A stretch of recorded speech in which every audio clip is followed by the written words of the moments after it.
안녕하십니까. GBS 라디오 북토크의 바보 목사입니다. 오늘은 계속해서 김훈 씨의 산문 엔톨로지라고 그러죠. 라면을 끓이며라는 책 여러분과 같이 나누기로 하겠습니다. 기도하십시다. 성령 하나님, 오늘도 오셔서 우리에게 말씀해 주시고 더욱이 우리 김훈 씨에 대한 책을 나누는데 이것을 통해서도 하나님 영광 받아 주시옵소서. 감사하며 예수님의 이름으로 기도합니다. 아멘.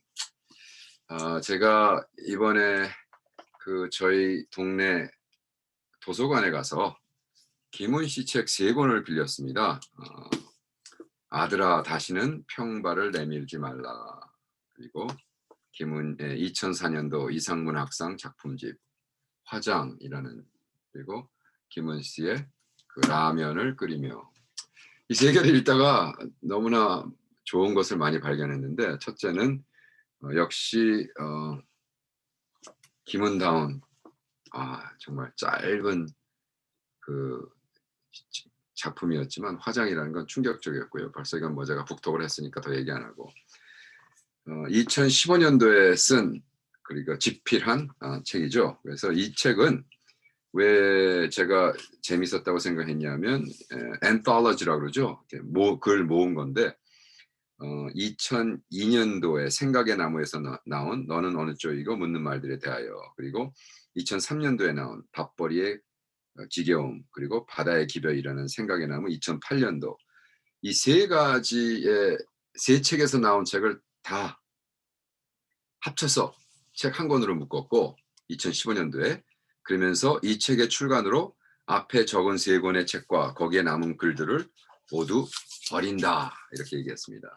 한국은 재미나게 절판이 되면 그냥 절판이 되더라고요. 그래서 어, 이분도 이제 생각에 한번 그냥 몇 번 찍고 절판하기 아까우니까 좋은 글들을 여러 번 이렇게 했습니다. 그래서 제가 계속 느끼는 게 이렇게 짧은 글들을 계속해서 저자는 써놓은 다음에 그것을 딱 합축시켜서 하나의 작품으로, 예, 단편 소설로, 이 단편 소설, 이 화장이라는 단편 소설에 나오는 여러 가지 부분들이 이 수필집에서 다 들어가 있습니다.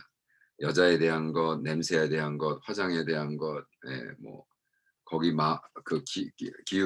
키우던 개 이름이 볼이라는 것도 그렇고 MRI 찍은 거, 그래서 그러니까 이분들은 거의 매일매일 어떤 상황과 이것을 느끼고 할 때마다 정확하게 아주 잘 써놓고, 그 다음에 이제 이것을 소설이라든지 긴 장문을 할 때는 끌어들여서 cut and paste, 그죠? 그래서 좀 좋은 거를 배웠습니다.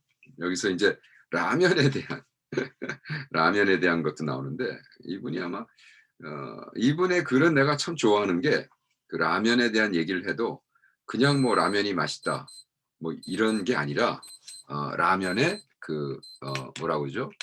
어, 역사. 그래서 연구를 꽤 많이 하시더라고요. 그래서 라면이 뭐 60년도에 한국에 들어와서 어떻게 된 거에 대해서부터 시작하면서 라면을 끓이고 하면서 그냥 라면에 대한 이야기가 아닙니다. 그래서 참 좋았고요. 여기 뭐 라면에 끓일 때 가장 중요한 점은 국물과 면의 조화를 이루는 것이다. 그래서 이것은 쉽지 않다라고 이제 재미난 얘기들을 많이 썼습니다. 또 당신의 아버지가 돌아가셨을 때, 그 아버님도 이제 글쟁이셨는데, 아버지가 떠나가던 날은 몹시 추웠다. 초상 때 아버지 친구들이 많이 왔는데 다들 가난한 글쟁이들이라 부익은 봉투는 별로 없었고 술만 드립다 퍼마시고 돌아갔다. 술 취해서 정치 노선 싸움을 벌이며 술상을 뒤집어 엎는 사람도 있었다. 발인 날은 더욱 추웠다. 아버지의 관이 내려갈 때 나는 내 아버지와 같은 삶을 살지 않기로 작심했다. 참, 모든 남자애들에게는 이런 아버지 이슈가 있는 것 같아요. 그래서 저도 오랫동안 그 아버지에 대한 이슈가 있었는데, 역시 김훈 씨도 아버지에 대한 이슈가 있었구나 이런 생각을 해봤습니다. 이분은 신앙인은 아니죠. 다행히. 다행히가 아니라 당연히 우리 그리스도인은 아니라는 소리죠. 그런데 자기 신앙은 있죠. 근데 이제 예수님에 대한 얘기를 별로 많이 안 했는데 여기 예수님에 대한 글을 잠깐 써서 제가 메모하고 한번 나누려 합니다. 여기 그 밥이라는 그거에 이 밥벌이의 지겨움 그러면서 우리는 다들 끌어안고 울고 싶다. 배터리가 다 떨어지면 핸드폰은 꼬르륵 소리를 내면서 죽는다.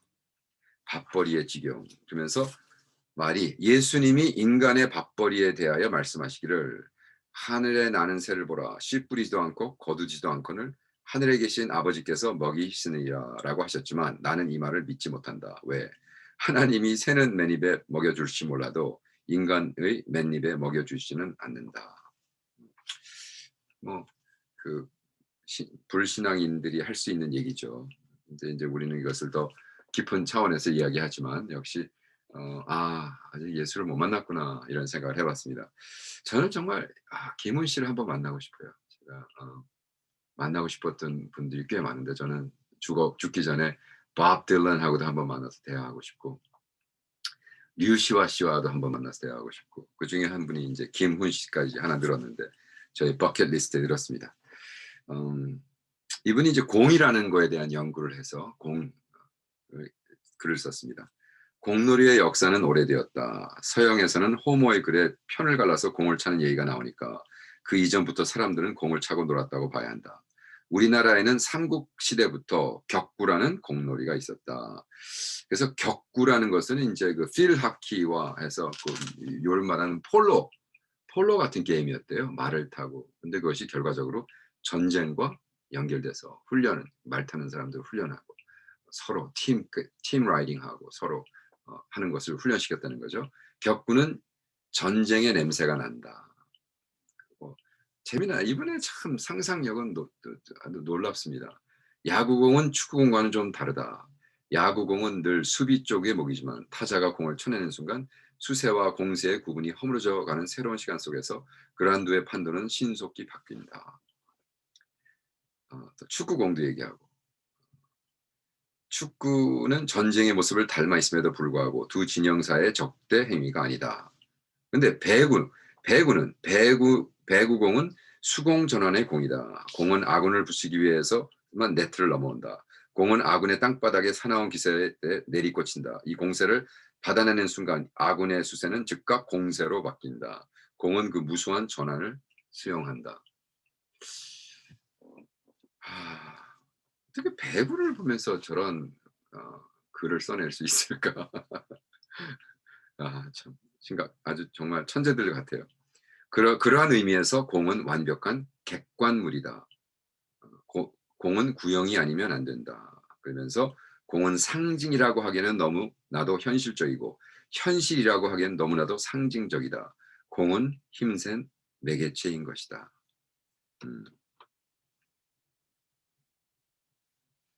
좋죠. 네, 아주 좋은 말씀 같아요. 그래서 또 여기 목수에 대한 얘기도 있고 전체적으로 여기 이제 나오기 시작하는 것 중에 하나가 목숨. 그러니까 뭐 축구공 뭐 이런 얘기도 썼지만 목숨이라는 좀 더 다소 뭐라 그럴까요? 심각한 그죠? 심각한 이야기도 썼는데 여기에 그 목숨이라는 것에 행복에 대한 추억은 별것 없다. 다만 나날들이 무사하기를 빈다라고 쓰면서 딸아이에 대해서 얘기를 합니다. 딸아이에 대해서. 그래서 자기가 그 죽음에 대한 두려움. 그러니까 이제 예수를 모르니까 당연히 죽음이 두렵겠죠. 그래서 그때 나는 그런 생각을 하면서 무서웠다. 친구의 죽음. 그와 나는 마지막 시선을 교환하면서 작별했고 차가운 흙 구덩이로 들어가야 하는 것은 오로지 그의 몫이었다. 그리고 또 나의 몫이기도 할 것이다. 다 똑같이 구멍 속으로 들어가야 하지만 그 무서움은 공유되는 것이 아니라 각각 저마다의 몫일 뿐이다. 나는 춥고 어두운 흙동이로 들어가야 할 일이 무섭다. 그래서 살아있는 동안에 무사한 하루하루에 안도한다. 그래서 자기 삶, 죽음을 생각하면서 당연히 자기 딸에 대한 얘기를 합니다. 딸아이는 어렸을 때 침을 많이 흘렸고 늘 젖을 토했다. 두 돌이 다 지나도록 턱밑에 수건을 매달았다. 안아주면 늘 삭은 전 냄새가 났다. 나는 그 전 냄새가 늘 눈물겨웠다. 이것이 내 혈육이고 내가 길러야 할 내 자식의 냄새로구나. 내가 배반할 수 없는 인류의 냄새로구나.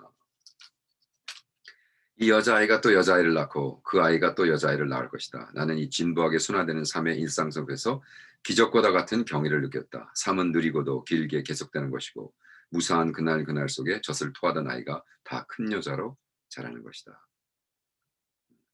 그러면서 141쪽에는 그 아이가 어려서 분홍빛 잇몸에서 흰싹 같은 앞니가 돋아나고 그게 어디 나오냐 하면 이 화장이라는 단편 소설에 나옵니다. 어린아이의 그 입모습을 보면서. 그래서 이런 것은 뭐 거의 컷 앤 페이스에 잘라서. 네. 그다음에 이 화장에 뭐가 또 나오냐면 이 소각 하는 거 2시간 걸렸다. 뭐 소각 완료가 되었다. 그런 거 여기서 보면 그대로 써 있습니다. 거의 verbatim 말 그대로. 그러니까 여기다 쓴 거를 내가 보기엔 컷 앤 페이스트 한 것 같아요. 조금 고쳐가지고. 소각에 2시간이 걸렸다. 소각 완료라는 글자에 불이 켜지고 소각로 문이 열렸다. 가랑비 같은 뼈 조각 몇 개가 소각로 바닥에 흩어져 있다. 뼈 조각들은 바람에 쓸리듯 개통이 없어 보인다. 어느 부분의 뼈인지조차 알 수 없었다. 소각 완료라는 글자는 초의 모호성이 없었다. 요 똑같은 말이 여기서 나옵니다. 그리고 이 자기 아내가 죽죠. 그 MRI 테스트하는 거가 여기도 또 친구의 뇌종양 떠나는 거에 대해서 쓸 때 나옵니다. 얼마 전에 친구가 뇌종양으로 세상을 떠났다. 나는 그 친구를 문명 갔다가 우연히 뇌 속을 찍은 MRI 사진을 볼 수 있었다. 종양의 사진이었다. 골프공만한 크기의 종양 주변으로 반딧불 같은 새끼 종양들이 점점점 흩어져 있었다. 종양들은 뇌 속에서 스스로 발생하고 번식하여 영역을 넓혀갔다. 그래서 이 모든 것을 이렇게 쓰시더라고요. 제가 라이터가 이런 거로구나. 그리고 저는 김은 씨 글을 좋아하는 게 어떨 때는 그냥 툭 던진 말인데 꼭 류시와스의 시 같은 부분도 나오고요. 그다음에 이렇게 아름답게 꾸미지 않고.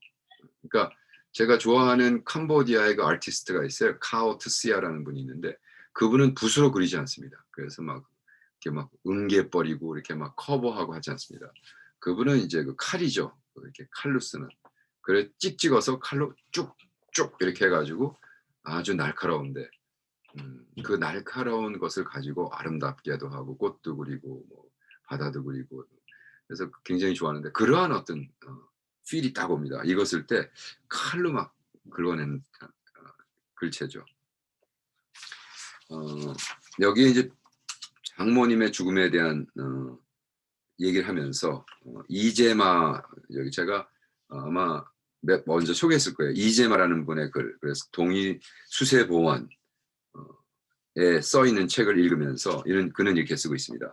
병의 실체는 보편적이나 획일적일 수 없다는 깨달음이 병의 구체성으로 나아가는 길을 열어주었던 것이다. 고대 중국의 전설적 명의 현작은 몸속의 병은 겉으로 드러나서 감출 수가 없다고 말했다.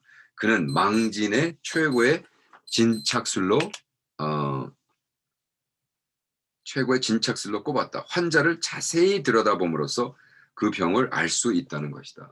그러니까 여기에 고대 중국의 편작이라는 의술원이 이 사람 얼굴만 탁 보면 병이 밖으로 나올 수밖에 없다는 거죠. 얼굴과. 그래서 얼굴을 바라보며 병을 알 수 있었고 또 창공이라는 제나라의 명의는 그는 얼굴에 나타나는 5가지 빛깔을 보고 5장의 병을 진단했다고 한다. 창공 역시 망진의 대가였던 모양이다. 그래서 더 나아가서 어떤 분은 얼굴의 색을 5가지 색깔로 뭐 할 수 있겠죠. 그리고 더욱이 뭐 MRI 이런 게 없을 시대에는 인사이드를 볼 수가 없으니까 이것에 나오는 증세, 더욱이 얼굴 색깔로 했다는 거. 참 재미난 부분이었습니다. 제가 처음 듣는 거였습니다. 그러면서 161쪽에는 그 세월호에 대한 글을 많이 썼습니다. 이분이 참 세월호 과정에서 정말 글을 많이 쓰신 분이에요. 그리고 너무나 안타까워하시는 분이었죠. 이렇게 썼습니다. 나는 오래전에 졸작 소설 칼의 노래를 쓰느라 선박과 항해에 대한 책을 몇 권 읽었다. 내가 한국 사람들은 잘 차려놓고 차린 게 없으니까 많이 드세요 그런지 모르겠어요. 이게 왜 졸작입니까? 칼의 노래는 내가 보기에는 정말 셰익스피어 작품 같은데. 어쨌든 뭐 스스로 괜히 겸손한 척하라고 그런 건 아니겠지만 어쨌든 자기 스스로는 졸작이라고 생각했던 모양이에요. 어 그래서 그 이순신 장군이 그 배를 어떻게 썼으며 그거에 대해 쓰기 알기 위해서 어 항해와 선박에 대한 책을 읽었다는 거죠. 그래서 바다의 질감과 선박의 작동 원리를 전혀 모르고서는 글을 쓸 용기를 낼 수 없었다. 이거는 참 정직한 얘기죠. 정직한 얘기. 그리고 그 글을 읽었을 때 그리고 이순신 장군의 그 역사 기록을 봤을 때 이제 이해가 가는 전쟁터에서 막 그 뭐 영화로도 나왔지만 나오잖아요. 그랬을 때 이순신 함대의 배도 그렇지만 전통적인 한선, 한국에서는 연안 연안 항해용이기 때문에 바닥이 평평해서 큰 파도를 만날 때는 복원력이 약하다. 이건 무슨 얘기냐면 우리는 누구를 침략하러 그죠? 침략하러 배를 만들어서 침략한 게 아니라 해안용이에요. 보호. 그래서 밑이 이렇게 가빠라져 가지고 밸런스를 맞춰서 멀리 가는 것이 아니라 이렇게 벌어져 가지고 귀뚱뒤뚱했다는 거. 큰 파도를 만나면 배는 이러한 각도로 그죠? 못난 각도로 90 도로 향해 가지고 부딪히죠. 그래서 이 밀고 나가잖아요. 근데 뭐 항해에서 파도가 그렇게 많이 없으니까 평평하게 했다는 거죠. 그래서 이런 것들은 밸런스를 잘해서 한국 사람들은 그거에 익숙하기 때문에 밸런스를 잘 맞추는데 세월호는 이 모든 원리와 인류의 축적된 경험을 거꾸로 했다. 그러니 어찌 살기를 바라겠는가. 갑판에 과적을 함으로써 무게중심을 위로 끌려 올렸고 배비창의 평형수를 빼버려서 배의 중심을 헛개비로 만들었다. 이것이 침몰의 원인인가. 그리고 화물을 딱딱 단단히 묶는 것을 고박이라 하고 원양 선원들의 전문용어는 레싱이라고 레싱이라고 하는데 다 같은 말이다. 그런데 그 세월호에는 하나도 묶어 놓지 않고 다 몰렸다는 거죠. 안타까운 이야기입니다. 안타까운 이야기. 서민이라는 글을 썼는데 서민 대통령을 하겠다는 사람들이 너도 나도 서민 흉내를 내고 다녀서 그런지 구청장이나 군수, 구의원이나 군의원을 하는 사람들도 너도 나도 서민 흉내를 내고 있다. 하면서 좀 막 깝니다. 까면서 하는 말이 서민은 귀족의 반대말이 아니다. 의미심장한 얘기입니다. 서민이란 건 귀족의 반대말이 아닙니다. 그죠? 사실은 우리가 다 동등한 건데 괜히 서민 척하면서 왜? 그러니까 자기는 양반이 되는 거죠. 이 쌍놈들 흉내를 좀 내봐야 쌍놈들이 자기를 찍으니까 이제 그러한 어떤 민족성에 가득 아직도 들어가 있다는 거죠. 여기서 love라는 아리글에선 love 본래 거친 것일수록 당당한 외양을 드러내게 말인 것이다. 내가 사는 이 무언지역경의 산골 마을에도 밤이면 강 건너 러브 호텔의 불빛은 찬란하다.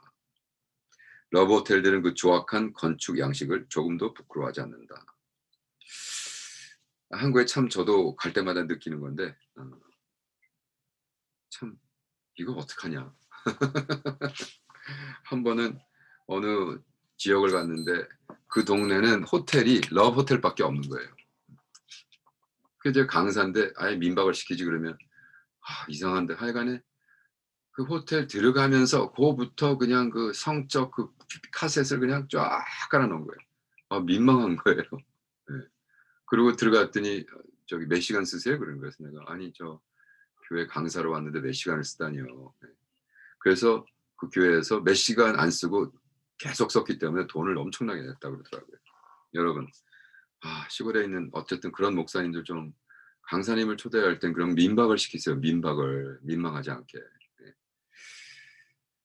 근데 이제 러브호텔에는 도동의 격차가 없다. 본래 욕망은 평등한 것이다. 전에 살던 서울의 외곽 신도시에는 러브호텔을 창궐했다. 러브호텔 사이사이에 교회가 수없이 들어섰다. 큰 사찰도 세워졌다. 러브호텔은 지붕의 외곽선에 네온사인을 둘렀다. 교회에 십자가도 네온사인이 있었고 사찰의 용마루 곡선에도 네온사인이었다. 밤마다 그 거리는 성과 속이 뒤엉켜 번쩍이며 욕망의 분화구도 같은 세속도시의 장관을 이루었다. 하도 신도시 주민들이 러브호텔에 대한 그 반대를 하며 데모를 하니까 시장은 시대 앞에 나와 러브는 규제 대상이 아니다. 행정적으로 러브를 막을 수 없다라고 절규했다. 좀 희화적이긴 하지만 시장의 말은 틀린 말이 아니다. 아픈 현실을 재미있게 썼네요. 네. 사실은 이것이 참 아픈 현실입니다. 왜 그렇게 교회는 많은데 러브 호텔은 많이 들었으는지. 그죠? 한 번은 제가 조영기 목사님이 미국의 유명한 분을 초대해서 탁 한국에 있는 그 강남의 그 힐튼 거기에 탁 모시고 아침에 탁 나오는데 그렇게 그 몸 파는 여자들하고 남자들하고 그냥 엘리베이터를 가득 채우고 내려왔대요. 뭐 딱 보면 알잖아요. 네. 그러니까 그 미국 강사가 그랬대. "목사님 참 이 동네는 교회도 많고 이러한 사업도 참 번창하나 보죠." 그러니까 막말로 "교회가 뭐 했냐." 인제 그렇게 지적한 거죠. 글쎄. 아 그러면서 이 러브에 대해서는 그렇게 영어 러브를 그렇게 까면서 사랑을 이렇게 담고 있습니다. 바다의 기별이라는 글에 모든 닿을 수 없는 것들을 사랑이라고 부른다.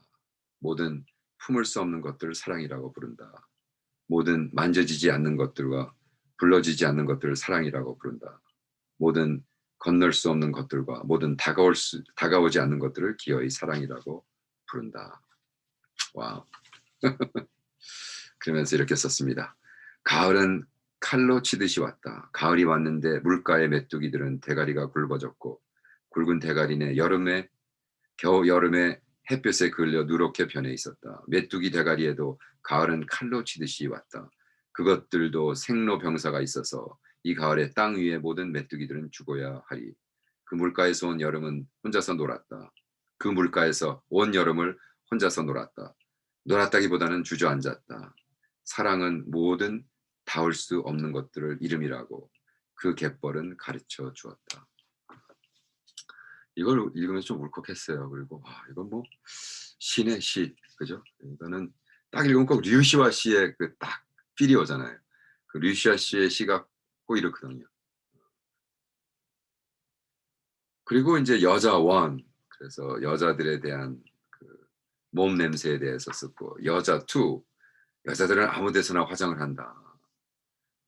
그다음에서 쭉 나갑니다. 그러면서 여자 2, 3, 4, 5, 6, 7 뭐 이렇게 나가는데 그 모든 글들이 이 김은 씨의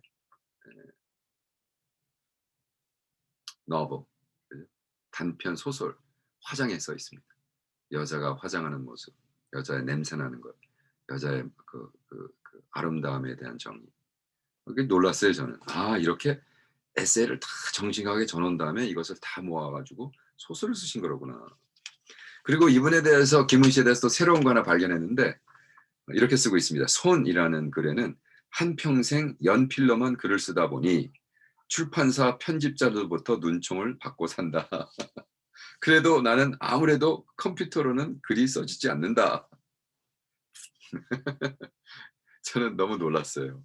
아니 이 많은 글들을요 연필로 써서 주면 그걸 누군가 또 다 타입셋 이거 월 프로세싱 해야 되잖아요. 그러니까 얼마나 짜증이 나겠어요. 예? 누군가 이걸 하면서 얼마나 짜증을 부렸겠어요. 그죠? 뭐야 이분은 컴퓨터 좀 쓰라 그래. 그러면서 하는 말이 "아날로그는 이제 낙후된 삶의 방식이다." 네. 아시니 다행이죠. 그죠? 아시니 다행이야. 그리고 여기 또 나오는 거지만 자기가 가지고 있는 개의 이름을 볼이라고 지었다. "이 개가 내세에 사람의 모로 태어나기를 부처님께 빌며 그래서 이 개의 이름을 볼이라고 적었다." 그 볼이라는 개도 여기서 나옵니다. 화장. 그리고 아내가 죽어서 화장시키고 와서 자기 집에 보리를 안락사를 시켜버립니다. 이건 뭘 의미하죠? 어, 종교가 없는 사람이 부처에게 그렇게 열심히 빌어도 아내는 죽어서 화장시켰어. 그러니까 극락에 가는 보리, 그 깨달음, 그죠? 인라이트먼트에 대한 이제 불교의 보리 정신이잖아요. 그러니까 그 보리라는 개를 죽여버립니다. 종교 필요 없어. 어떻게 보면 참 섬뜩한 이야기죠. 섬뜩한 이야기. 그리고 자기 나름대로의 어떤 철학 그리고 신앙을 쓰고 있습니다. 여기 그 개 얘기를 하면서 어떤 분을 만났는데 이 사냥개를 훈련시키는 분을 만났대요. 그래서 그 어미랑 5마리 그 새끼가 며칠 동안 산속을 뒤져 멧돼지를 찾아내면 멧돼지가 달아나지 못하도록 포위하고 짖어대면서 총을 든 주인한테 까지 버틴다. 그런데 개들이 산속에서 오판을 해서 하루 종일 헛고생을 할 때도 있다. 노루가 동쪽에 있는데 개들이 서쪽으로 가서 개 뒤를 따라가는 주인은 하루를 공치는 것이다. 그러면서 그 개를 키우는 혼민표 씨라는 씨가 이렇게 얘기했다는 거예요. 혼민표 씨는 그럴 때도 개를 나무라거나 때려서는 안 된다고 말했다. 개를 때리면 때려도 말 안 듣는 개가 된다. 그는 말했다. 더욱이 새끼들이 보는 앞에서 어미개를 때리면 어미의 권위가 무너져서 새끼들을 사냥개로 길러낼 수가 없다는 것이다. 산속에서는 사람도 오판할 수가 있고 개도 오판할 수가 있으므로 서로의 오판을 긍정해야 한다고 그는 말했다.